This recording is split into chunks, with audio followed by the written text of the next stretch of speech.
Hello children, how are doing.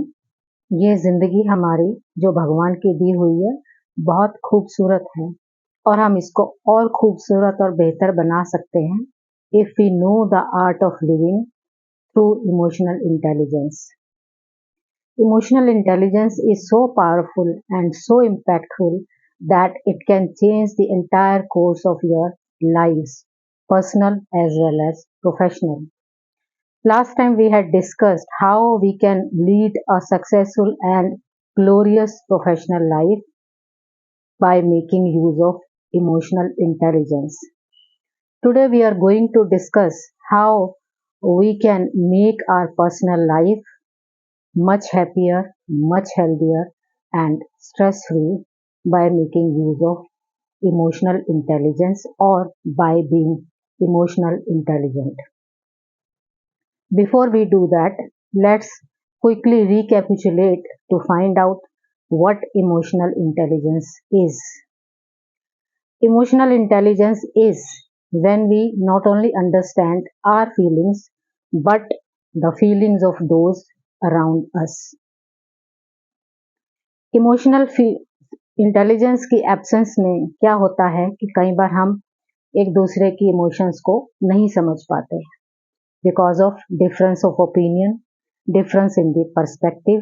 फिर क्या होता है, heated arguments take place and because we both are not able to understand each other's sentiments, you and the other person, whoever it may be, उससे क्या होगा कि आपके emotions high और इंटेंस होते जाएंगे और एक स्टेज आएगी जब आप दोनों ही on the verge of crying होंगे। You both will be on the verge of crying and you both will feel like crying.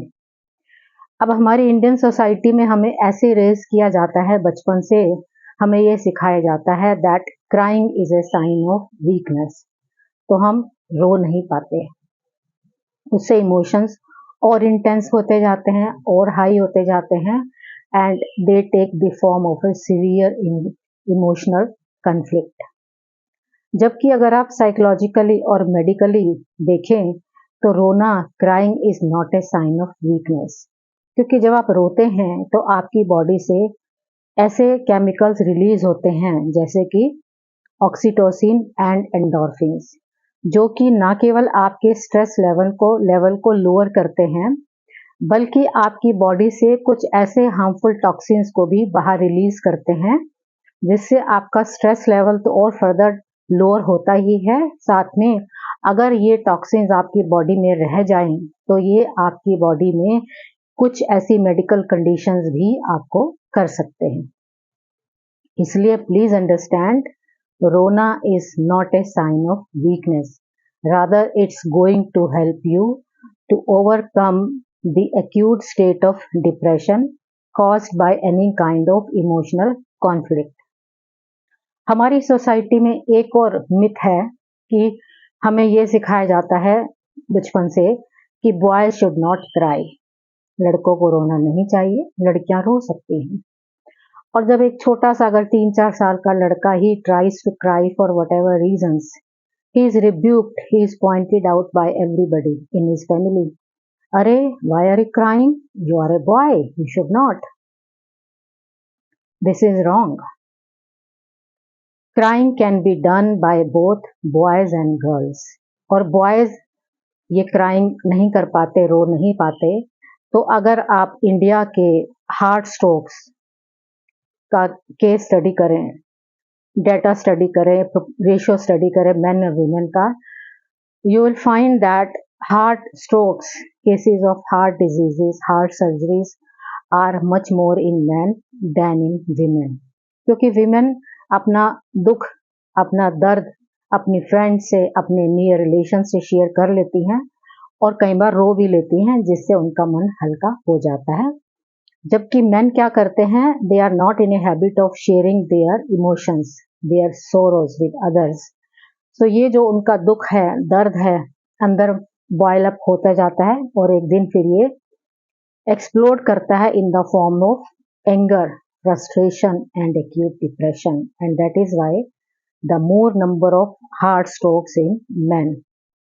हाँ, ऑफ कोर्स आप इसको आप फर्दर स्टडी कर रहे हैं तो you will find that in women who are above 55 years of age, उनमें heart cases men से ज़्यादा हो जाते हैं because of certain physiological changes which take place in their bodies after 55 years of age. तो इमोशनल इंटेलिजेंस को develop करने की तरफ ये पहला स्टेप है, to understand that crying is not a sign of weakness. Rather, it helps you in releasing your stress. अब आपको और क्या करना है to develop this emotional intelligence? You have to work on 4 components. Number 1, self awareness.